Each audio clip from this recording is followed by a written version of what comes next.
সুপ্রিয় দর্শক, এশিয়ান টেলিভিশনের নিয়মিত আয়োজন টেবিল টকে স্বাগত জানাচ্ছি। আমি বাতেন বিপ্লব। আর আজকের আলোচনার বিষয় আমরা নির্ধারণ করেছি পিলখানা হত্যাকাণ্ড এবং আমাদের দায়। এবং এই বিষয়ে আলোচনা করার জন্য আমরা তিনজন অতিথিকে আমন্ত্রণ জানিয়েছি। প্রথমে তাদের সাথে পরিচিত হয়ে নেই। আমার ডান পাশে রয়েছেন লেফটেন্যান্ট কর্নেল অবসরপ্রাপ্ত মোহাম্মদ শামসুল ইসলাম, আপনাকে স্বাগত এশিয়ান টেলিভিশনের স্টুডিওতে।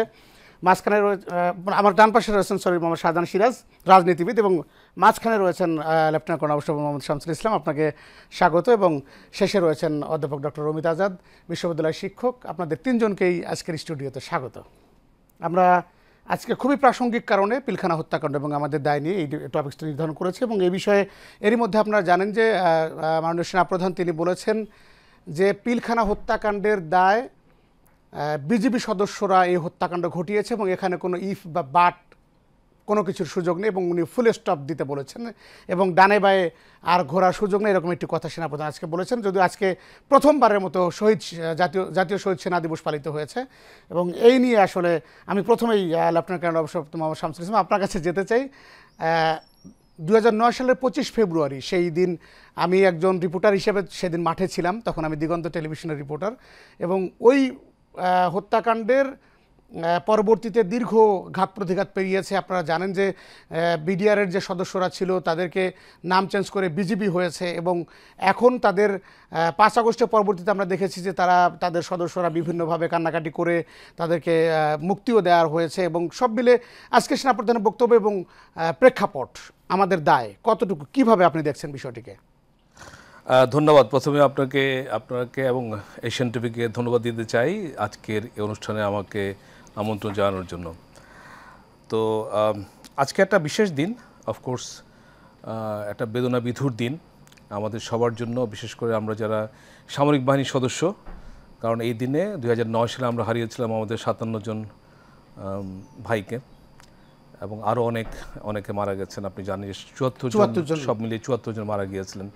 Hour families were dishonoured. এবং সত্যিকার অর্থে এই দিনটা যে শুধুমাত্র 57 জন অফিসারকে আমরা হারিয়েছি তা না, এটা ছিল আমাদের জাতীয় নিরাপত্তা, আমাদের স্বাধীনতা এবং সার্বভৌমত্বের উপর সবচেয়ে বড় আঘাত। এই আমাদের স্বাধীনতার পর থেকে এত বছরে সবচেয়ে বড় আঘাত ছিল, যেটা রিফ্লেকশন আমরা দেখেছি গত 15 বছরে।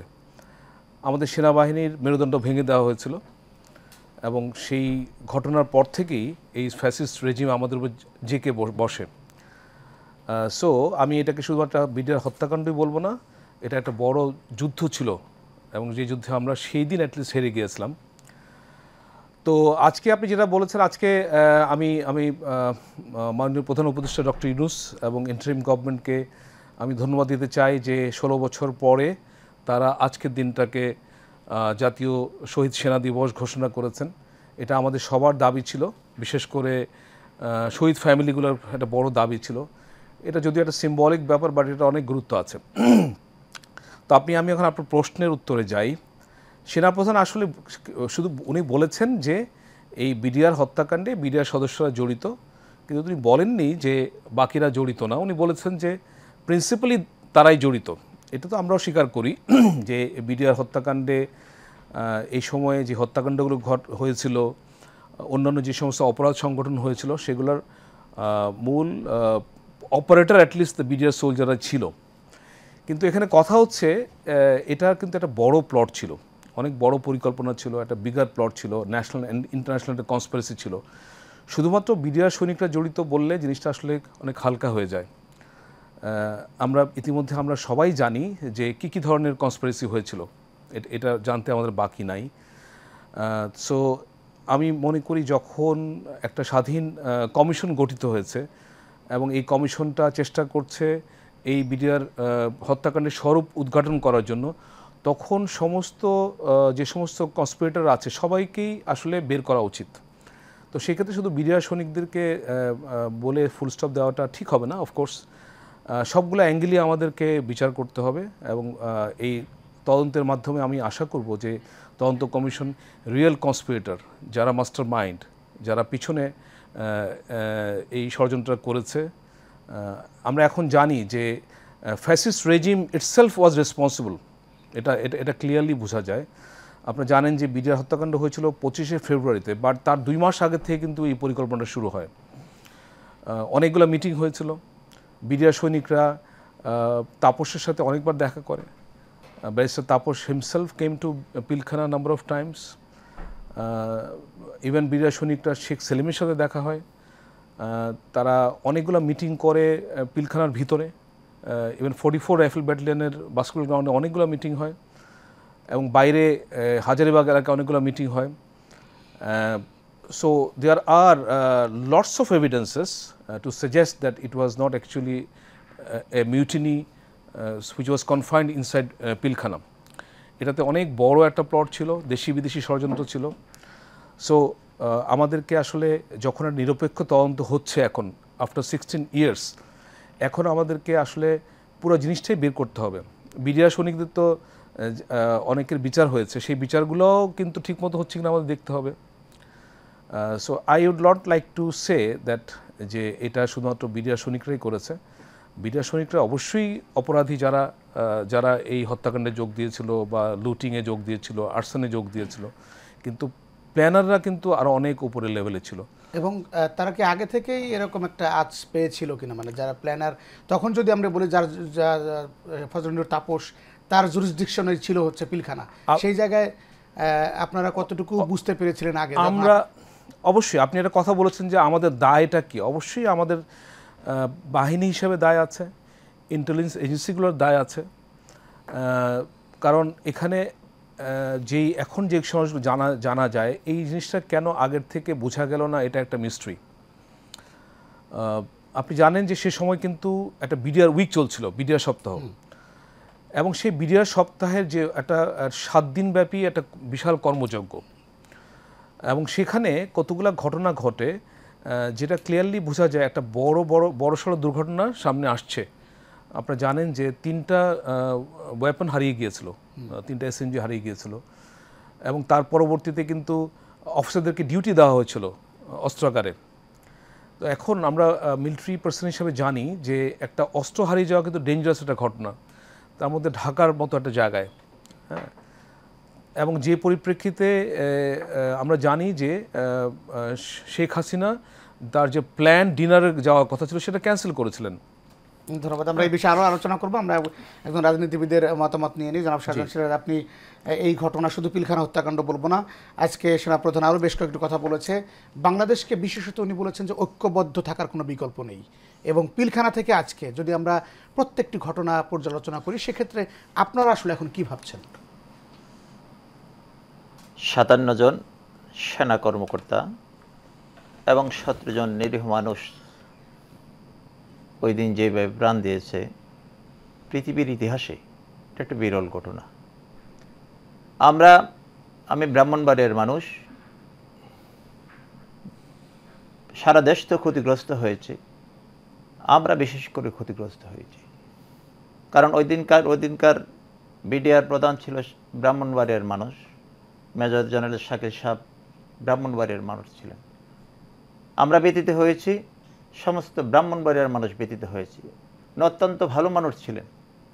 এরকম একজন সেনা কর্মকর্তা সহ 57 জন সেনা কর্মকর্তা নিহত হওয়ার পরে জাতি তো কেঁদেছেই, সারা বিশ্ব কেঁদেছে। আমি আজকে এই 16 বছর পরে এই ঘটনার যে সুষ্ঠু আবার তদন্ত হচ্ছে, একটা কমিশন গঠন হচ্ছে, আমি ব্রাহ্মণবাড়িয়ার মানুষ হিসেবে, একজন ক্ষুদ্র রাজনীতিবিদ হিসেবে আশা প্রকাশ করি যারা নিরীহ তারা নিশ্চয়ই বেঁচে যাবে, যারা প্রকৃত দোষী, একজন সেনা কর্মকর্তা বলেছেন যারা মাস্টার মাইন্ড, নিশ্চয়ই সেটার বিচার হবে। আজকে সেনাপ্রধান যে বক্তব্য দিয়েছেন, আশার সঞ্চার করেছেন। 16 বছর পরে উনি যে বক্তব্য দিয়েছেন, ওনার বক্তব্য থেকে আমরা একটা ধারণা পেয়েছি নিশ্চয়ই এই হত্যাকাণ্ডের সুষ্ঠু বিচার হবে। বাংলার মানুষ ইনশাল্লাহ দেখবে, যারা প্রাণ দিয়েছে, যে সমস্ত পরিবারে 16 বছর নিবৃত্তি কেঁদেছে, তাদের আত্মা শান্তি পাবে এবং তারা ন্যায় বিচারটা দেখতে পাবে বলে আমি মনে করি একজন রাজনীতিবিদ হিসাবে। ধন্যবাদ আপনাকে। আমরা অধ্যাপক ডক্টর রমিত আজাদ আপনার কাছে যেতে চাই। আপনি গবেষণাও করেন এবং আমরা জানি যে বিশ্ববিদ্যালয়গুলো থেকে বিশেষ করে শিক্ষার্থীরা এবারে যে নেতৃত্ব দিয়েছে আন্দোলনে, এবং আমরা অতীতেও দেখেছি বিশেষ করে পিলখানা হত্যাকাণ্ডের সময়ে তখনও ঢাকা বিশ্ববিদ্যালয় একদিকে এডেন, একদিকে ঢাকা কলেজ এবং সিটি কলেজ, পাশাপাশি বেশ কয়েকটি প্রতিষ্ঠান কিন্তু তখন এই ঘটনায় তাদের আমরা যদি বলি যে ব্যাপক ক্ষতি, অপূরণীয় ক্ষতি হয়েছে শিক্ষা প্রতিষ্ঠানে। তার পাশাপাশি একেবারে আজকে বিশেষ একটি ঘোষণা এসছে সরকারের পক্ষ থেকে, যেমনটি বললেন মোহাম্মদ শামসুল ইসলাম। এবং আমরা জানি যে বাংলাদেশে সেনাবাহিনী হচ্ছে সব থেকে নির্ভরযোগ্য সার্বভৌমত্বের অতন্ত্র প্রহরী এবং মানুষের সর্বশেষ আশ্রয়স্থল হচ্ছে বাংলাদেশ সেনাবাহিনী। এবং সেই জায়গায় এবারও কিন্তু জুলাই বিপ্লবে আমরা দেখেছি তারা সেই স্বাক্ষর রেখেছেন এবং বাংলাদেশকে ঠিকই একটি সঠিক পথ নির্দেশনা দিয়েছেন। সেই জায়গা থেকে আজকে সেনাপ্রধানের বক্তব্য এবং পিলখানা হত্যাকাণ্ডে আমাদের দায়। বিসমিল্লাহির রহমানির রহিম। শুধু দর্শক মণ্ডলী এবং সহ আলোচকবৃন্দ, আসসালামু আলাইকুম। চমৎকার একটা প্রশ্ন করেছেন। সেনাপ্রধানের বক্তব্যের কথা বলেছেন এবং কর্নেল শামসারও বলেছেন। আমি বলতে চাই অন্য বিষয়, সেটা হচ্ছে যে আমাদের মাননীয় প্রধান উপদেষ্টা ডক্টর মোহাম্মদ ইউনূস, যিনি গ্লোবাল সেলিব্রিটি এবং বর্তমানে আমাদের দেশের দায়িত্ব তিনি গ্রহণ করেছেন, আমরা সৌভাগ্যবান তিনি গ্রহণ করেছেন। তিনি বলেছেন যে পিলখানা হত্যাকাণ্ডের বিচার নিশ্চিত করতে বাংলাদেশ দায়বদ্ধ। তো এই কথাটাকে গুরুত্ব দিতেই হবে যে আসলে পুরো বাংলাদেশই দায়বদ্ধ যে এই হত্যাকাণ্ডের বিচার যেন নিশ্চিত হয়। আর একটা বিষয় অনেকে বলে থাকেন যে সেই কবে হয়েছে, এখন এটা নিয়ে এত চিন্তা করা দরকার কি? অপরাধের কোনো প্রাচীনত্ব নাই। কিন্তু আমরা জানি জ্ঞানী সক্রেটিসকে সেই সময়কার সরকার মৃত্যুদণ্ড দিয়ে কার্যকরীও করেছিল। আজকে 2500 বছর পর কিন্তু গ্রিসের বর্তমান সরকার বলেছে তিনি নির্দোষ ছিলেন। তাহলে অপরাধের কোনো প্রাচীনত্ব থাকে না। সুতরাং অপরাধের বিচার করতেই হবে। সময় পার হয়ে গেছে 20 বছর 30 বছর, এ সমস্ত কথা আমার মনে হয় সভ্য মানুষ হিসেবে আমাদের বলা উচিত না। আর বিচার তো এমনিতেই 5-10 বছর 15 বছর 20 বছর চলেই তো, এটা একটা। আর শিক্ষার্থীদের যে ব্যাপারটা বললেন, অবশ্যই জুলাই বিপ্লবে শিক্ষার্থীরা অগ্রণী ছিল, তারা সবচেয়ে বড় ভূমিকা রেখেছে। তবে ওই অংশ নিয়েছে কিন্তু সমগ্র দেশ। এখন কিন্তু অনেককে মাস্টার মাইন্ড বানানোর গল্প ফাঁদা হচ্ছে। মাস্টার মাইন্ড এই দেশের সকল মানুষ, লক্ষ লক্ষ মানুষ অংশগ্রহণ করেছে, হাজার হাজার মানুষ প্রাণ দিয়েছে, ঠিক আছে। ঢাকা শহর থেকে শুরু করে বিভাগীয় শহর, জেলা শহর থেকে উপজেলা পর্যন্ত ছড়িয়ে পড়েছে। এখন তো সোশ্যাল মিডিয়ার যুগ, আমরা তো সেই ভিডিও ক্লিপসগুলো প্রতিদিন দেখতে পাই যে কিভাবে লক্ষ লক্ষ মানুষ। এই কৃতিত্ব সকলে। ডক্টর মোহাম্মদ ইউনূসের আমরা যদি মানুষ মাত্রই তো ভুল, দোষে গুণী মানুষ, এই মাস্টারমাইন্ড শব্দ দিয়ে একজনকে এভাবে হাইলাইট করাটা কি তার ঠিক হয়েছে কিনা? এটা আসলে মাননীয় প্রধান উপদেষ্টা স্যার অনেক জ্ঞানী, ঠিক আছে। উনি গ্লোবাল সেলিব্রিটি, উনি যা করেছেন তার সমালোচনা করার মতো জ্ঞান বা বিদ্যা বা বুদ্ধি কোনটাই আমার নেই, আমি এটা নিয়ে আলোচনা করব না। তবে আমি মনে করি যে সারা দেশের মানুষই এটাই অংশ নিয়েছে। আচ্ছা, কেউ কি তখন ভেবেছিল যে কি হচ্ছে, কি হতে যাচ্ছে, কি হবে না? হ্যাঁ, কোন নেতা কি ডাক দিল? না, আমার ছিলটাও বাইরে, আন্দোলন কত দূর যাবে সেটাও কি কেউ ভাবতে পেরেছে যে এই আন্দোলন এত দূর যাবে? এটা কি ভাবনা ছিল? এটাও কেউ ভাবতে পারেনি। সবাই একটাই ভেবেছে যে এই মুহূর্তে দেশের প্রতি আমার দায় দায়িত্ব হলো এটা, দেশের প্রতি দায় দায়িত্ব, এইভাবেই কিন্তু সবাই নেমেছে। এই যে তার কৃতিত্ব সকলেরই। কেন, যেই মা তার সন্তানকে আন্দোলনে যেতে দিয়েছে তার কৃতিত্ব নাই? কিন্তু এখন এই যে রাষ্ট্রের যে অবস্থা, সেনাপ্রধান নিজেও বলেছেন পরিস্থিতির জন্য ঐক্যবদ্ধ থাকতে। এই পরিস্থিতি কেন? না, ঐক্যবদ্ধ থাকতেই হবে। আবার সবসময় যে ঐক্য থাকে তাও না। ঐক্য থাকে না বলেই তো এতগুলো রাজনৈতিক দল। আমাদের এখানে একজন রাজনীতিবিদ উপস্থিত আছেন, তাই না? রাজনীতিতে ঐক্য আছে? নাই বলে তো এতগুলো রাজনৈতিক দল, ঠিক আছে। এরকম দার্শনিক মতাদর্শ, সেখানে কি ঐক্য আছে? নাই। আমি গতকালকে ক্লাসরুমে পড়াচ্ছিলাম, অ্যাটমিজম আছে, অ্যান্টি অ্যাটমিজম আছে, দুই গ্রুপ আছে এই দর্শন নিয়ে, ঠিক আছে। ঐক্য সবসময় থাকে না, কিন্তু কোথায় ঐক্যটা থাকতে হবে সেটা হলো যেখানে জাতীয় স্বার্থ, জাতীয় নিরাপত্তা জড়িত। অর্থাৎ দেশ তো আমার ঘর, তো ঘর গেলে তো সবই গেল। তো এই জন্য দেশের নিরাপত্তার স্বার্থ যখন আসে, জাতীয় স্বার্থ যখন আসে, সেখানে সকলকে ঐক্যবদ্ধ থাকতে হবে। তবে দুই একটি মির্জাফর, উমিচাঁদ, জগৎ শেঠ তো থাকে, এই জন্য ইতিহাস পড়াটাও জরুরি। মির্জাফর, উমিচাঁদ, জগৎ শেঠ কারো পরিণতি কিন্তু ভালো হয়নি, সকলেই অপঘাতে মৃত্যুবরণ করেছে, কাউকে কাউকে ইংরেজরাই হত্যা করেছে। তো এই জন্য বলছি যে ইতিহাসের দিকে তাকাতে হবে এবং মির্জাফর, উমিচাঁদরা যেন নতুন করে তৈরি না হয়, আমাদের সতর্ক থাকতে হবে, তাদের নিজেদেরকেও সতর্ক থাকতে হবে। এবং আজকে আপনি জানেন যে একটি বড় ঘটনা ঘটেছে, শিক্ষার্থীরা যারা সমন্বয়ক হয়ে নেতৃত্ব দিয়েছিল তাদের একজন অন্যতম নাহিদ ইসলাম, তিনি পদত্যাগ করেছেন এবং তিনি আহ্বায়ক হচ্ছেন নতুন সংগঠনের। তো সেই জায়গা থেকে আসলে এই সরকারে কোনো ধরনের প্রভাব পড়বে কিনা? না, করুক না, আমাদের সন্তানেরাই তো, তাই না? এখন এই তিনটা জেনারেশন কিন্তু একসাথে এক্সিস্ট করছে এখন বর্তমানে। আমাদের জেনারেশন আপনার এক্স আমাদের পিতারা, জেনারেশন ওয়াই আমরা, আর জেনারেশন জেড আমাদের সন্তানরা। খুব কন্ট্রাস্ট কিন্তু। আমাদের পিতাদের জন্ম হয়েছিল, মেজরিটি তো টিনের ঘরে জন্ম হয়েছিল, তো ওনারা 5 তলা বিল্ডিং দেখলেই কিন্তু মনে করে অনেক কিছু হয়ে গেছে, আর কি উন্নয়ন লাগে। 2টা ফ্লাইওভার দেখলে ওনার ভাবে যে উন্নয়নের জোয়ার বয়ে গিয়েছে। আমাদের জেনারেশন, আমি যেমন বিদেশে লেখাপড়া করেছি এইচএসসির পর থেকে, ঠিক আছে, under graduation, post graduation, PhD, post doctoral চাকরি করেছি, ঠিক আছে, আমি সেই দেশে হাজার হাজার ফ্লাইওভার দেখেছি। আমার কাছে 2টা ফ্লাইওভার দেখে অন্যান্য জোয়ার বয়ে গিয়েছে বলে মনে হয় না। আমি আরও অ্যাডভান্স চিন্তাভাবনা করি। এখানে আমার সন্তানদের, ওদের জন্মই হয়েছে এমন সময় যখন already mobile, telephone, internet established. ওরা ভাবতেই পারে না যে এই ছাড়া জীবন ছিল। তাহলে জেনারেশন এক্স যেভাবে ভাববে, জেনারেশন ওয়াই সেভাবে ভাববে না, জেনারেশন জেডও সেভাবে ভাববে না। তো জেনারেশন জেড যদি নতুন রাজনৈতিক দল গঠন করে, বর্তমান বৈশ্বিক প্রেক্ষাপটে নতুনভাবে ভাবুক না, সমস্যা নেই। ধন্যবাদ আপনাকে। আমি বিরতিতে যাব, তার আগে একটি প্রশ্ন রেখে যাই। লেফটেন্যান্ট কর্নেল অবসরপ্রাপ্ত জনাব শামসুল ইসলাম, আপনি বলছিলেন যে এই ঘটনায় পরিকল্পিত আন্তর্জাতিক ষড়যন্ত্র সেখানে রয়েছে, এবং আমরা এখন স্পষ্ট যেটি দেখছি যে ইন্ডিয়া থেকে পতিত সরকারের যিনি প্রধানমন্ত্রী ছিলেন শেখ হাসিনা, তিনি কিন্তু বিভিন্নভাবে বাংলাদেশ নিয়ে কথা বলছেন, এবং যেটি আসলে এর আগেও বিভিন্ন গণমাধ্যমে এসছে টুকটাক, যে এই হত্যাকাণ্ডের সাথে আন্তর্জাতিক ষড়যন্ত্রের অংশ হিসেবে কারা জড়িত থাকতে পারে, সেই বিষয়টি আমরা বিরতির পরে আমরা আলোচনা করতে চাই। তবে তার আগে প্রিয় দর্শক, একটি বিরতি নিচ্ছি টেবিল টকে, আমাদের সঙ্গেই থাকুন।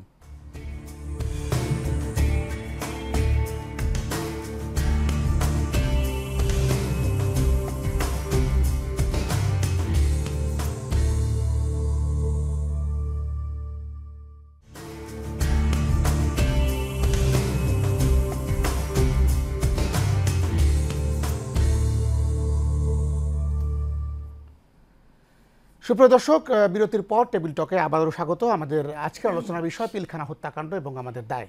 এই বিষয়ে আমরা বিরতির আগে একটি প্রশ্ন রেখে গিয়েছিলাম। জনাব শামসুল ইসলাম, আপনি যেমনটি বলছিলেন যে দেশীয় এবং আন্তর্জাতিক ষড়যন্ত্রের একটি নৃশংস ঘটনা আমাদের পিলখানা হত্যাকাণ্ড। অবশ্যই যেহেতু 57 জন চৌকস সেনা কর্মকর্তা এবং মোট 74 জনকে আমরা হারিয়েছি এই ঘটনায়, শুরু থেকে আমরা দেখছি যে এই জুলাই বিপ্লবের পর বিশেষ করে আমাদের পার্শ্ববর্তী দেশ ভারত যেভাবে আওয়ামী লীগকে প্রমোট করছে এবং তাদেরকে সহযোগিতা করছে, এবং এর আগে যে গণমাধ্যমে খবর বেরিয়েছিল যে আসলে পিলখানা হত্যাকাণ্ডে মাস্টার মাইন্ড আসলে সরকার নিজেই, এরকম খবর আমরা গণমাধ্যমে শিরোনামে দেখেছি। তো সেই জায়গা থেকে আসলে আন্তর্জাতিক ষড়যন্ত্র এটি মোকাবেলার জন্য বা বাংলাদেশের অন্তর্বর্তী সরকার বা আপকামিং যারা সরকার আসবে তারা রাষ্ট্রীয়ভাবে আসলে কোনো ধরনের উদ্যোগ গ্রহণ করতে পারে কিনা আন্তর্জাতিক আদালতে? প্রথম প্রশ্ন ছিল আউটসাইড কোনো অ্যাক্টর কি কাজ করেছে কিনা। দেখেন, যে কোনো একটা অপরাধের পিছনে একটা মোটিভ থাকে। যারা ইনভেস্টিগেট করেন তারা বের করার চেষ্টা করেন প্রথম যে এই অপরাধের মাধ্যমে কারা লাভবান হতে পারে। তো আমি আপনার অনুষ্ঠানের শুরুতেই বলেছিলাম যে এটা ছিল আমাদের স্বাধীনতা, সার্বভৌমত্বের একটা প্রচণ্ড আঘাত, একটা বড় যুদ্ধ অবস্থা অ্যাকচুয়ালি। এবং আমরা ক্লিয়ারলি অ্যাজ মিলিটারি পার্সন আমরা বুঝি যে কিভাবে এই একটা ঘটনা আমাদের আর্ম ফোর্সেসকে উইকেন করেছে, বিডিআরকে তো কমপ্লিটলি উইকেন করে দিয়েছেই, এবং একটা নতজানু একটা ফরেন পলিসি আমরা অ্যাডপ্ট করলাম অল দিস ইয়ার্স, এবং একটা আমাদের আর্ম ফোর্সেস বা আর্ম ফোর্সের সাথে জড়িত যে সমস্ত ইন্টেলিজেন্স এজেন্সিগুলো আছে এরা ফ্যাসিস্ট রেজিমের একটা অংশ হয়ে গেল, এবং তার 15 বছর আমরা ভারতের একটা চরম আধিপত্য দেখতে পেলাম। তো এখন বিডিআরের মাধ্যমে কীভাবে করা হলো? ফার্স্ট অফ অল, এই বিডিআরের মাধ্যমে আমি মোটা থেকে 4টা উদ্দেশ্য সাধন হয়েছে আমাদের পার্শ্ববর্তী দেশে, সেটা আমি দেখতে পাচ্ছি। একটা হচ্ছে তাদের একটা বড় সড়ো একটা ক্ষত ছিল, যে রৌমারি পদুয়াতে তারা যে পর্যদস্ত হয়েছিল, এটা একটা বড় সড়ো একটা শুধুমাত্র একটা হিউজ হিউমিলেশন, এবং তাদের একটা ঘটনার মাধ্যমে এইটা একটা বদলা নেওয়ার দরকার ছিল, সেটা তারা নিয়েছে। সেকেন্ডলি, আপনারা জানেন যে আমাদের BDR as a paramilitary force বা একটা বর্ডার গার্ড হিসেবে কিন্তু খুব পাওয়ারফুল একটা ফোর্স ছিল, বিকজ এই বাহিনীটার কমান্ড করতে হচ্ছে মিলিটারি অফিসার, কমব্যাট অফিসার্স, যারা মিলিটারি একাডেমিতে ট্রেনিং করার পরে অল দিস ট্রেনিংস যেটা তাদেরকে যুদ্ধের জন্য তৈরি করে, এবং লিডারশিপ যে ডেভেলপমেন্টটা তাদের হয়, তারা যখন বিডিআরে যায় they can give very very fine command and leadership. এই জন্যই কিন্তু BDR was in relation to BSF, BDR সবসময় সুপিরিয়র ছিল। আমরা সবসময় দেখেছি একটা বিডিআর ব্যাটালিয়ন এগেনস্টে সবসময় 2টা বা 3টা বিএসএফ ব্যাটালিয়ন ডেপ্লয়েড থাকে। সো ওরা ক্লিয়ারলি জানতো যে কোনোভাবে যদি এই বিডিআর থেকে মিলিটারি অফিসারদেরকে উইথড্র করা যায় বা নিজস্ব তাদের ক্যাডারকে দিয়ে যদি ক্যাডার অফিসারকে দিয়ে চালানো যায়, তাহলে ইভেনচুয়ালি বিডিআরটা উইকেন হয়ে যাবে, যেটা অ্যাকচুয়ালি এই বিদ্রোহের সময় একটা দাবি ছিল বিডিআর সৈনিক সময় যে যারা যে সোকল যে বিদ্রোহটা তারা করছে, বিদ্রোহ ছিল না অফকোর্স, এটা একটা প্ল্যান মার্ডার ছিল, বাট তারা জানতো তারা বিদ্রোহ করছে, তাদেরকে ইউজ করা এবং তাদেরকে ইউজ করেছে, এবং তাদের একটা বড় দাবি ছিল যে বিডিআর এর সেনা অফিসারদেরকে রাখা যাবে না, রাইট। সো ওটা যদি তারা ম্যাটেরিয়ালাইজ করতে পারতো তাহলে ইনস্ট্যান্টলি কিন্তু বিডিআর উইকেন্ড হয়ে যেত, বাট এটা পারে নাই, বিকজ আসলে এটা একটা স্টেজ একটা মিউটিনি করার কথা ছিল, বাট এটা যে এভাবে প্ল্যান আউট করবে সেটা যারা প্ল্যানাররা বুঝে নাই, ইটস মাই অ্যাসেসমেন্ট। সেকেন্ডলি, এই ঘটনার পরে সেনাবাহিনীর মধ্যে একটা সিরিয়াস ডিমোরালাইজেশন তৈরি হলো, ওই military officers goat very demoralised, এবং আপনারা জেনে থাকবেন যে বিডিআরের ঘটনার পরে তার ফলো আপ কিছু ঘটনা ঘটে বাংলাদেশ আর্মিতে, এবং যার মাধ্যমে বা শয়ে শয়ে পেট্রিয়টিক এবং ন্যাশনালিস্ট অফিসারদেরকে কিন্তু টার্মিনেট করা হয়। আমি একজন ভিকটিম, বিডিআরের অভ্যুত্থানের পরে আমি কথা বলেছিলাম, আমি এবং আমার আরও কিছু ব্রাদার অফিসার, সিস্টার অফিসার, এবং আমরা 6 জনকে টার্মিনেট করা হয় অন জুন 2009, জাস্ট 3 মাস পরপরই, এবং আমরা 6 জনই না, আমাদেরকে প্রথম টার্মিনেট করা হয়, তার পরবর্তীতে শয়ে শয়ে অফিসারকে টার্মিনেট করা হয়, বা বিভিন্নভাবে তাদেরকে আনজাস্ট একটা সিচুয়েশন তৈরি করা হয়, অনেককে ফোর্স করা হয় রিজাইন করতে, এবং এই অফিসারগুলোর চলে যাওয়ার পরে আর্মিতে কিন্তু অনেক ন্যাশনালিস্ট অফিসারের ঘাটতি হয়ে যায়, এবং আর্মির মধ্যে একটা মানে একটা ডিমোরালাইজিং একটা ইম্প্যাক্ট তৈরি হয়, which was very very good for our neighbour, and এই সুযোগটা তারা তখন নিতে পারে, এবং আমরা ক্লিয়ারলি দেখেছি যে মানে উই ক্যান আন্ডারস্ট্যান্ড যে একটা প্রফেশনাল এনভায়রনমেন্টে নষ্ট হয়ে যায় আমাদের আর্ম ফোর্সের মধ্যে। আপনারা দেখেছেন পরবর্তীতে আমাদের মিলিটারি অফিসাররা এমন এমন কাণ্ড করেছে, গুম খুনের সাথে জড়িত হয়ে গেল, যেটা অ্যাকচুয়ালি আমরা যারা মিলিটারি অফিসার আমাদের জন্যই প্রচণ্ড লজ্জার, যে আমরা এত ফার্স্ট ক্লাস ট্রেনিং পাই, আমাদের এত এডুকেশন, এত মোটিভেশন, আমরা কীভাবে এই ধরনের অপরাধের সাথে জড়িত হয়ে গেলাম, just because military forces lost their professionalism to a great extent. এই এবং বেশ কিছু ঘটনাও আপনাকে বুঝায় যে দেয়ার আর ইনফ্লুয়েন্স অফ দি আউটসাইড পাওয়ার। আপনারা জানেন যে ক্লিয়ারলি 25শে ফেব্রুয়ারিতে কিন্তু ক্লিয়ারলি বলা হয়েছিল, যেটা পরে আমরা পারিয়ালের বই থেকে জানতে পারলাম, যে ইন্ডিয়া থেকে ক্লিয়ারলি বলা হয়েছে যদি বাংলাদেশ আর্মি কোনো অপারেশন লঞ্চ করে ইন পিলখানা, তাহলে বাইরে থেকে ইনভেশন হবে। এটা কি ইন্টারনাল মেসেজ? এটা তো বই এসছে, একজন ইন্ডিয়ান ভদ্রলোক তার বই এসছে, এবং আমরা জানি এটা। সো ইন এ ওয়ে, এবং আপনি জানেন যে জিয়াউল শাকিল যখন মারা যান সেটা ছিল at about say 10 o'clock or so, এবং আমরা অনেক পর 2টার দিকে কিছুটা খবর পেলাম যে উনি মারা গেছেন, বাট জাস্ট এই 10-11টার দিকে কিন্তু এনডিটিভি খবর দেওয়া শুরু করলো যে Ziaul Shakil was killed. How did they know it? ঠিক আছে, এছাড়াও বেশ কিছু জিনিস যেটা এখন আমি আশা করি তদন্ত হবে, এগুলো এখনও হিয়ারসে অফকোর্স, যেমন সেখানে হিন্দি স্পিকিং লোকের কথা শোনা গেছে, আমরা দেখেছি মল্লিশারকে কয়েকটি some people entered through by ambulance and left by ambulance, একটা প্লেনকে থামিয়ে রাখা হয়েছিল, দেন দে লেফট আফটার 2 ঘন্টা ধরে it was held up and they went away. So all these things tell you that there was some outside operation. তো এখন এটা তো ডেফিনেটলি এগুলো কোলাবোরেট করতে হবে এবং এগুলোকে এভিডেন্স, উইটনেস সব কিছুর মাধ্যমে বের করতে হবে। আমরা তো স্পেকুলেশন করতেই পারি, but there are good ground for speculation actually. Thank you আপনাকে। আমরা আবারও আসবো এই আলোচনায়।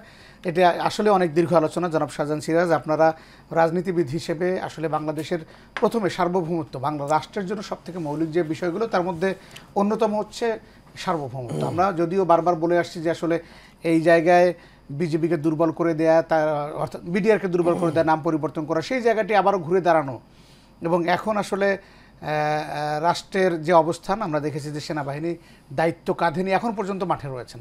তারা বলছেন যে একটি শান্তির পরিবেশ না দিয়ে যেন আমরা ফিরে যেতে পারি। সেই জায়গা থেকে আপনারা পলিটিক্যাল পার্সোনালিটি যারা রয়েছেন তারা কি মনে করছেন?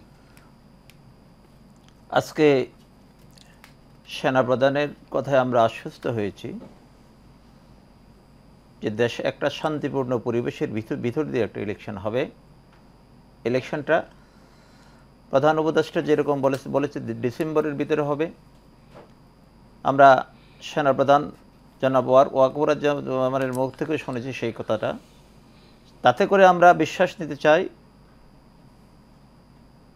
দেশের মানুষ যেটা চাচ্ছে, একটা গ্রহণযোগ্য নির্বাচন সামনে, তাদের প্রতিনিধি নির্বাচিত হবে, দেশে গণতন্ত্র প্রতিষ্ঠিত হবে।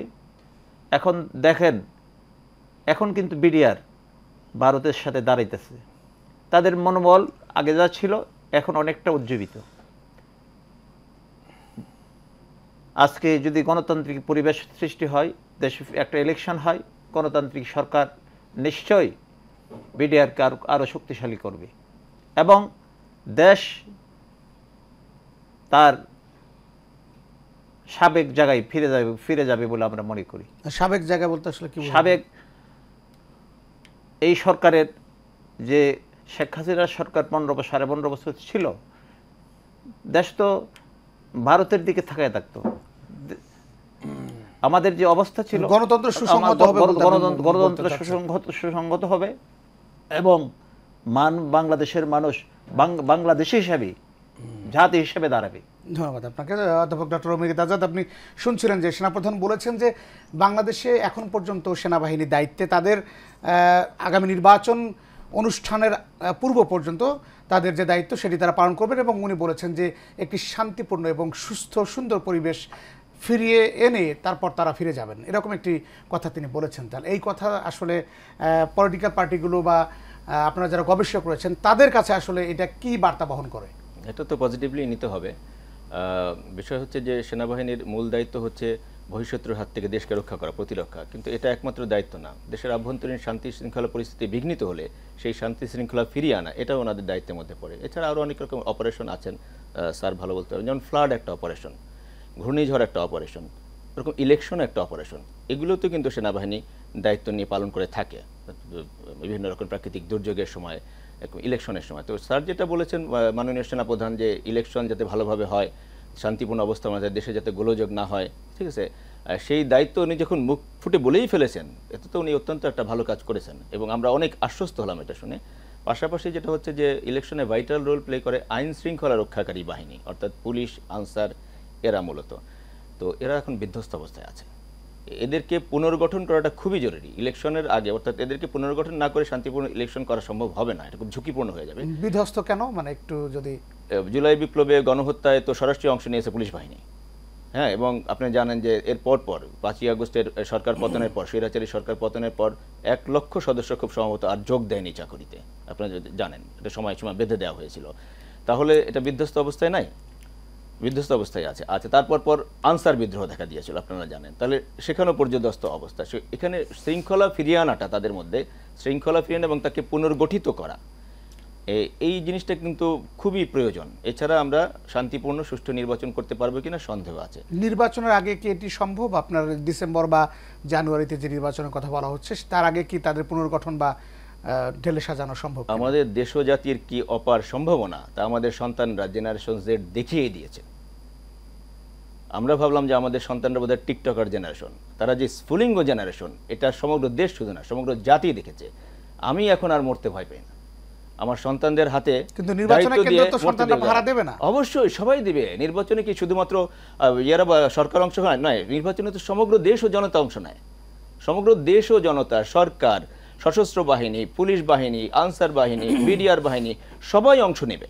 যেখানে এখন বিজিবি আমরা বলছি, সবাই অংশ নেবে। উপনিবেশিক আমল না, ওখানে তো আমাদের ভাই বোনেরাই আছে, সরকারও আমাদের ভাই বোনেরা, সশস্ত্র বাহিনী তো আমাদের ভাই বোনেরা, পুলিশ আনসারও আমাদের ভাই বোনেরা। আমরা সম্মিলিতভাবে আমাদের দেশকে রক্ষা করবো, সম্মিলিতভাবে। শিক্ষার্থীরা আবার কেন্দ্রে থাকবে পাহারায়, সেটা কি চান আপনারা? সবাই আমরা পাহারায় থাকবো, সবকিছুর পাহারা থাকবো। কেন্দ্র কেন, সমগ্র দেশের পাহারায় আমরা থাকবো সব সময়। এইটার পাহারা মানেই না কিন্তু যে লাঠিসোঁটা নিয়ে দাঁড়িয়ে থাকতে হবে, বন্দুক নিয়ে দাঁড়িয়ে থাকতে হবে, বিষয়টা এরকম না। শিক্ষার্থীরা কখনোই বন্দুক নেয়নি, লাঠিসোঁটা নেয়নি, আমরা দেখেছি। পাহারায় আমরা সমগ্র জাতি, দেশ ও জাতি থাকবো সারাক্ষণ, সর্বক্ষণ। এখানে কি আপনি সবাইকে ডাকেননি? সশস্ত্র বাহিনীর সদস্যকে ডেকেছেন, রাজনীতিবিদ ডেকেছেন, অধ্যাপককে ডেকেছেন। এই দেশ তো আপনার আমার সবার। সেটি সবাই বুঝতে পারলে ভালো। আমরা আরেকটি বিরতিতে যাব। প্রিয় দর্শক, টেবিল টকে আরো একটি বিরতি নিচ্ছি, আমাদের সঙ্গেই থাকুন, ফিরছি এক্ষুনি।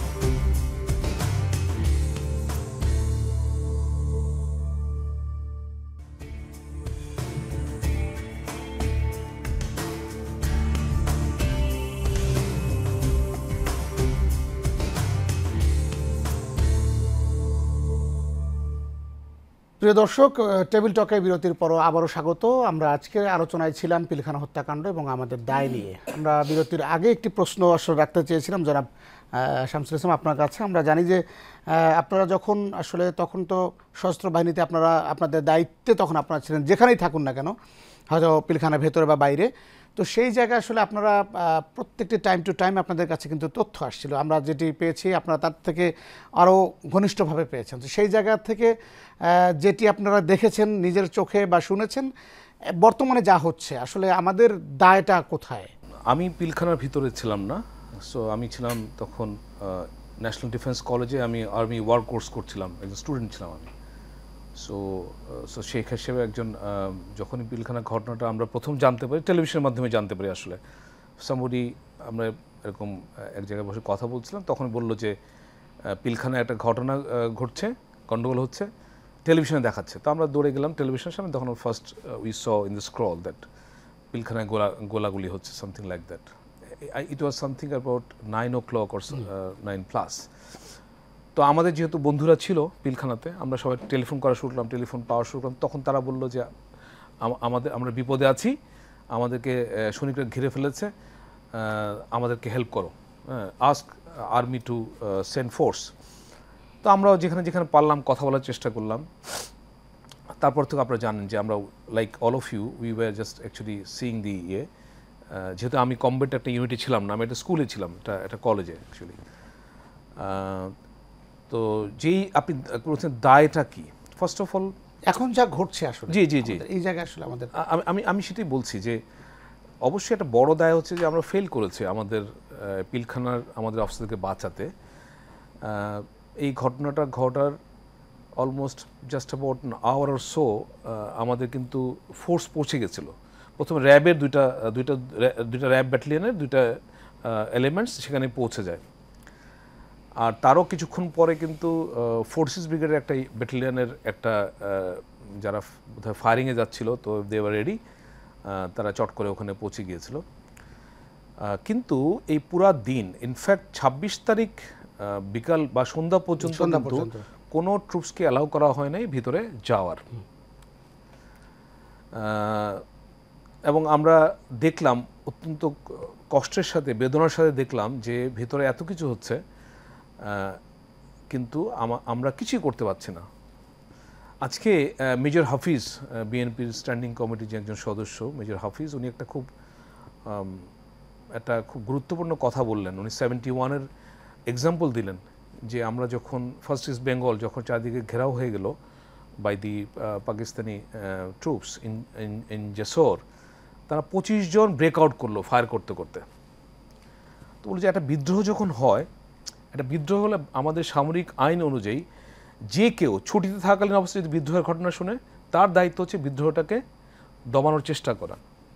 এখানে কোনো আইন কানুনের দরকার নাই, আদেশের দরকার নাই। It's my duty, necessity knows no law, এরকম আর কি। অ্যাবসলিউটলি। এবং সেখানে আমাদের সেনাপ্রধান চলে গেলেন কোথায়? যমুনাতে। তাকে কল করে ডাকা হয়েছিল এরকম একটি, এবং উনি ওনার দায়িত্বটা তুলে দিলেন শেখ হাসিনার কাছে। আর শেখ হাসিনাও খুব ক্লেভারলি বাহিনীর প্রধানদেরকে ওখানে আটকে রাখলো ফর আওয়ার্স, এবং ক্লিয়ারলি সে যে nobody can operate, nobody can enter into. এবং তারও আরো দুঃখজনকভাবে আমরা দেখলাম দরবার হল, হ্যাঁ, দরবার মানে পিলখানার ভিতরে ঢুকতে দেয়নি। বিকালের মধ্যে ট্যাঙ্কও চলে আসলো, এপিসি তো আগে এসেছিল, এপিসি গুলো ঘন্টার পর ঘন্টা আমরা বাইরে দাঁড়িয়ে থেকে রাস্তায় দেখেছি। We had huge fire power actually. এবং একটা বিদ্রোহ, সোকল যে বিদ্রোহটা শুরু হয়েছিল, এটা যদি প্রথমেই ইনফিল্ট্রেট করে প্রথমেই যদি এটা ট্যাকল করা যেত, খুব কুইকলি এটাকে কোয়েল করা যেত। কারণ বিডিআররা কিন্তু সময় নিয়েছে। এবং এখানে অনেকগুলা আপনাদের মিডিয়ার দায়। আপনারা দেখেছেন এটা হস্টেজ, এরকম একটা ক্রিটিক্যাল সিচুয়েশনে কিন্তু মিডিয়া এইভাবে যেভাবে প্রপাগেট শুরু করলো এগেনস্ট দি আর্মি অফিসার্স, তারা কাভারেজ দিচ্ছিল বিডিআর সৈনিকদের, বিদ্রোহীদেরকে। মুন্নি শাহর কথা মনে আছে আপনাদের, 3 নম্বর গেটে আমরা দেখেছি। পৃথিবীর কোথাও কিন্তু এই ধরনের হস্টেজ সিচুয়েশনে you don't take a side immediately, এটা করতে পারে, তাই না? একপাক্ষিক নিউজগুলো হচ্ছিল বারবার, তাই না? তার মানে বোঝা গেল যে এখানে একটা কনসার্টেড প্ল্যান ছিল রাষ্ট্রযন্ত্রের, যে যারা শাসন ক্ষমতায় ছিলেন শেখ হাসিনা এবং তার দি ক্লোজ অ্যাসোসিয়েটস, তারা একটা মিডিয়ার একটা পার্ট, ঠিক আছে, the paralysis of the forces, the military forces এবং ইন্টেলিজেন্স ফেইলিয়ার ফর ইনস্টেন্স। মানে এখন যেটা এখন আমাদের সে দায় মুক্তির কোনো ওয়ে আউট আছে কিনা? একটাই দায় মুক্তি হচ্ছে যে ফার্স্ট অফ অল এটা প্রপার ইনভেস্টিগেশন হওয়া এবং এভরিবডি হু হ্যাজ ফেইলড তাদের কিন্তু বিচার করতে হবে। If somebody has failed in his duty, তাদেরকে কিন্তু মানে টপ টু বটম রাষ্ট্র একদম সর্বোচ্চ থেকে অ্যাকাউন্টেবিলিটি আনতে হবে, তাই না? এবং এখানে জাতির জন্য বিচার আমরা দেখতে পারবো কি পারবো না, বিচার আমরা নাকি রিকনসাইল করবো সেটা পরের বিষয়, বাট আমাদের জাতির জন্য সবচেয়ে দায় মুক্তির একটাই উপায়, সেটা হচ্ছে এই ঘটনার সঠিক তদন্ত। ধন্যবাদ। আমরা আপনার আসলে একেবারে শেষ সময় চলে এসেছি। আমাদের জনাব শাহজাহান সিরাজ, আপনার কাছে, আপনি একজন রাজনীতিবিদ হিসেবে আসলে এই ঘটনার দায় মুক্তির ওয়ে আউটটা কি মনে করেন? আমি এই 57 জন কর্মকর্তার পরিবারের কান্নার রোল এখনও থামে নাই। আমি একজন ক্ষুদ্র রাজনৈতিক কর্মী হিসেবে মনে করব তাদের পরিবারের যারা রয়েছেন বেঁচে, তাদেরকে কিভাবে প্রোভাইড করা যায় এই ব্যাপারে বর্তমান সরকার হোক, আগামী দিনের সরকার হোক, তাদেরকে রাষ্ট্রীয়ভাবে প্রোভাইড করা, রাষ্ট্রীয়ভাবে তাদেরকে দেখভাল করা। পাশাপাশি আমার সামরিক কর্মকর্তা ভাই বলেছেন এই যে হত্যা হয়েছে এটার একটা নিরপেক্ষ কমিশন যেটা করা হয়েছে, যাতে জাতি মনে রাখে সারা জীবন যে এটার একটা ন্যায় বিচার হয়েছে। প্রত্যেকটা দোষী ব্যক্তি, এটার মাস্টারমাইন্ড যারা, তাদের যাতে এটার বিচারের আওতায় দিন চলে আসে। আর আমি বলবো যারা নিরপরাধ তারা যাতে এটা থেকে রেহাই পেয়ে যায়। আমার রাজনীতিবিদ হিসেবে আপনার মাধ্যমে আমি সমস্ত জাতিকে জানাতে চাই, এই কর্মকর্তা যারা ক্ষতিগ্রস্ত হয়েছে, আবারও বলবো তাদের পরিবারবর্গকে কিভাবে রাষ্ট্র প্রোভাইড করবে, রাষ্ট্র যাতে সেটা চিন্তা করে। ধন্যবাদ আপনাকে। আমরা ডক্টর অমিত আজাদ, আপনার কাছে একেবারে শেষ সময় আমরা চলে এসেছি। আমরা দেখেছি যে বিগত 15 বছরে যে বিভিন্ন ইস্যুতে আমরা দেখেছি যে একেবারে একটা বাস আগুন দেওয়া হয়ে ঘটনায়ও রাষ্ট্রপ্রধান বা শেখ হাসিনা তিনি কান্নাকাটি করেছেন, বিভিন্ন জায়গায় গিয়ে তিনি কিন্তু বিচারের কথা বলেছেন। কিন্তু এই যে এত বড় ঘটনা, এই ঘটনার বিষয়টি খুব একটা উনি আমলে দেননি, আমরা তার বক্তব্যও পাইনি খুব একটা। তিনি নিজেদের স্বজন বা পরিবার বা দলীয় কোনো বিষয় নিয়ে যতটা তিনি আবেগ আপ্লুত ছিলেন, এই বিডিআর পিলখানা হত্যাকাণ্ডের বিষয় কিন্তু তার খুব একটা টনক বা তার তদন্তের আইনশৃঙ্খলা বাহিনীর তৎপরতাও কিন্তু খুব একটা আমরা দেখিনি। কেন? দেয়ালে দেয়ালে দেখবেন লেখা আছে, নাটক কম করো প্রিয়। প্রিয়, হ্যাঁ। তো শেখ হাসিনা প্রিয় শব্দটা কিন্তু ঠিকঠাক লেখা নেই। ভালো একজন অভিনেত্রী, উনি যে ভালো একজন অভিনেত্রী এই বিষয়ে ওনার বডিগার্ড মুক্তিযোদ্ধা মতিউর রহমান রেন্টু তার আমার ফাঁসি চাই গ্রন্থে খুব ভালোভাবে লিখে দিয়েছেন। সুতরাং শেখ হাসিনা কান্নাকাটি করলেন না করলেন, কি করলেন, এটা যে অভিনয় এটা আমরা ভালোভাবে বুঝতে পারি। আরেকটি বিষয় হচ্ছে বিডিআরের মতো এত বড় ঘটনায় তিনি প্রকাশ করলেন না যে তিনি এর বিচার চান বা কি করতে হবে না করতে হবে। সেটার কথাও আমাদের শিক্ষার্থীরা বলেছেন। জেনারেশন জেড যখন গণভবনে ঢুকলো তখন দেখলো টেবিলে কিন্তু খাবার সাজানো ছিল, কত পদের আমার এখন খেয়াল নেই, 22 পদ না 32 পদের তরকারি ছিল সেখানে। তো দেশের মানুষকে অভুক্ত রেখে 32 পদের তরকারি দিয়ে যিনি ভাত খান তিনি কি দেশের মানুষকে ভালোবাসতেন? তারা বরং উল্টাই বলেছে। তো ফ্রিজ খুলে বড় বড় পাঙাশ মাছ, বড় বড় ইলিশ মাছ পাওয়া গিয়েছে। যে দেশের মানুষকে কি উনি এতটাই ঘৃণা করতেন? ওনার পরিবার যে একসময় নিহত হয়েছিল, উনি প্রায় নাকি বলতেন যে আমার পরিবার নিহত হয়েছিল, এই দেশের মানুষ কাঁদে নাই, আমি তাদেরকে কাঁদিয়ে ছাড়বো। তো এখন আপনি যোগসূত্র গোটা দেশের মানুষকে কি তার এন্ট্রি মানে তার রিভেঞ্জের জায়গা ছিল কিনা? মানে রিভেঞ্জ কি আওয়ামী লীগ বাদ দিয়ে বাকি সবার প্রতি উনি রিভেঞ্জ দিবেন নাকি? আওয়ামী লীগকেও তিনি দোষারোপ করেছেন, এটা তো আমার নিজের কানে শোনা। তিনি বলেছেন 15ই আগস্টে তো আপনারা আওয়ামী লীগের একজন নেতা কর্মীও জানেন, এত চুরি করার সুযোগ দিয়েছেন কেন তাহলে? তারপরও হ্যাঁ, সেখানে হচ্ছে লুটপাট করার সুযোগ দিলে পরে ওই যে চারপাশে থাকে লোকজন, আপনার আমাদের মহাজ্ঞানী অতীশ দীপঙ্কর একটা কথা বলেছিলেন। অতীশ দীপঙ্কর উনি মহাজ্ঞানী ছিলেন, উনি বলেছিলেন, ওনার সেই সময় ধর্মপাল ছিলেন রাজা, যে যেই রাজাকে দেশের জনগণ ভালোবাসে তাকে জনগণই বাঁচায়, জনগণই তাকে প্রোটেকশন দেয়, আর যেই রাজাকে দেশের জনগণ ভালোবাসে না তাকে বাহিনী প্রোটেকশন দেয়, ব্যাপারটা এরকমই ছিল। তাহলে এই হত্যাকাণ্ডের বিচার না আছে, সেনাবাহিনীকে যেভাবে তিনি নতজানু, আমরা দেখেছি জেনারেল আজিজ উনিও কিন্তু ওনার কথায়, উনি আমরা দেখেছি বিভিন্ন জায়গায় ওনার যে প্রেজেন্টেশন, সেখানেও বিতর্ক তৈরি হয়েছিল যে আসলে একজন সেনাপ্রধানের যেভাবে যাওয়ার কথা, যে স্ট্যান্ডার্ড বজায় রাখার কথা, সেটি কিন্তু রাখেনি সেই জায়গায়। আসলে আমরা একজন বলছিলেন সামরিক কর্মকর্তা, সেই জায়গায় আসলে আমরা আর কি আপোষ করার সুযোগ আছে কিনা, মানে সেই দায় মুক্তির জায়গায় যদি আপনি একবারে 30 সেকেন্ডে শেষ করেন। যারা ক্ষমতালিপ্সু হয় আর যারা আধিপত্যবাদী হয় তারা কখনোই কোয়ালিফাইড লোকজনকে সহ্য করতে পারে না, এবং সেই সময় দেখা যায় তার অধীনস্থদের মধ্যে তারা সবসময় যার কোয়ালিটি খুব কম থাকে তাদেরকে বিভিন্ন চেয়ারে বসিয়ে দেয়। এটা অতি প্রাচীনকাল থেকে হয়ে এসছে, এখনো হচ্ছে। ধন্যবাদ আপনাকে, ধন্যবাদ আপনাদের তিনজনকে আমাদের আজকে টেবিল টক স্টুডিওতে আসার জন্য। আমরা আগামীতে নিশ্চয়ই আপনাদেরকে সাথে পাবো। ধন্যবাদ প্রিয় দর্শক, আপনারা এতক্ষণ যারা সাথে ছিলেন। পিলখানা হত্যাকাণ্ড এবং আমাদের দায়, এ নিয়ে একেবারে এই ঘটনার সুষ্ঠু তদন্ত প্রথম প্রায়োরিটি, এবং যারা এই ঘটনায় ভুক্তভোগী হয়েছেন তাদেরকে এই সরকার অথবা আগামী সরকার প্রিভিলেজ দেবে, সেটি আজকের আলোচনার একেবারে সারমর্ম। আপনারা সবাই যে যেখান থেকে এশিয়ান টেলিভিশনের টেবিল টক দেখছেন, সবাইকে আবারও ধন্যবাদ। আগামীকাল একই সময়ে দেখার আমন্ত্রণ জানিয়ে শেষ করছি। আল্লাহ হাফেজ। ধন্যবাদ।